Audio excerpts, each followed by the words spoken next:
I'd like to tell you a little bit about the approach of the Washington Group in measuring disability.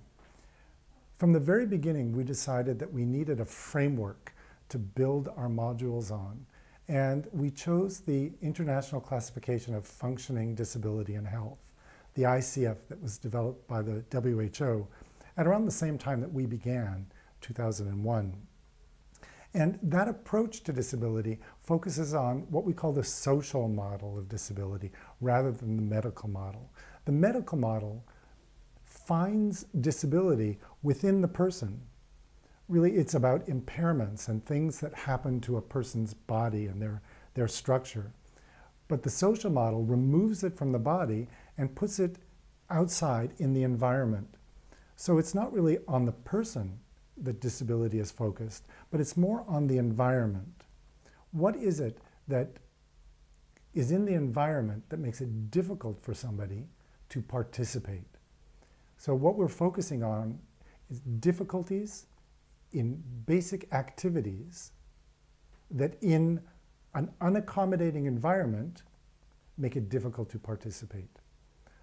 And what the Washington Group decided to focus on in this rather complex model is exactly that, those basic activities. If you have difficulty doing something like walking or seeing or hearing, that puts you at risk in an unaccommodating environment of not being able to participate. That's what's really important to remember.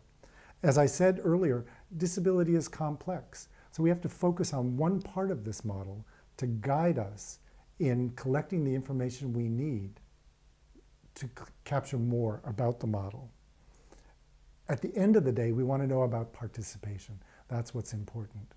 So if we have this information on disability functioning, then we can look at things like employment and education later on and see whether people with and without difficulties have equal access to participation. Because that's also what's very important according to the UN Convention on the Rights of Persons with Disability.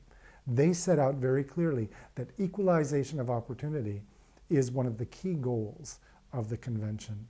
And that's one of the goals of the Washington Group as well, by looking at equalization of opportunity and finding people who are at risk. That's what's really important. We try to use what we call a neutral language when we develop questions. That's important because often disability is stigmatizing.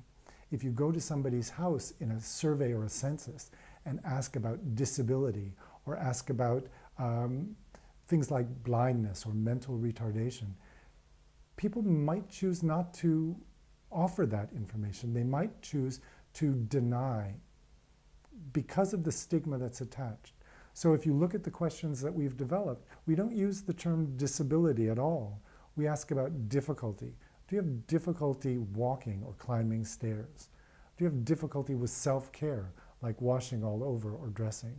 Difficulties that anybody might experience that would put them at risk. That's what's important. The other thing that's a basic part of our tool is the fact that we realize that disability is measured on a continuum. It's not a dichotomy. We can't immediately say yes or no to disability. Everybody has a different level of functioning. And if you think of mild, moderate, and severe levels of functioning, it's the same with disability. We want to be able to allow for that broad spectrum of functioning in our questions. We provide guidelines for international reporting, but we cover the entire spectrum of disability.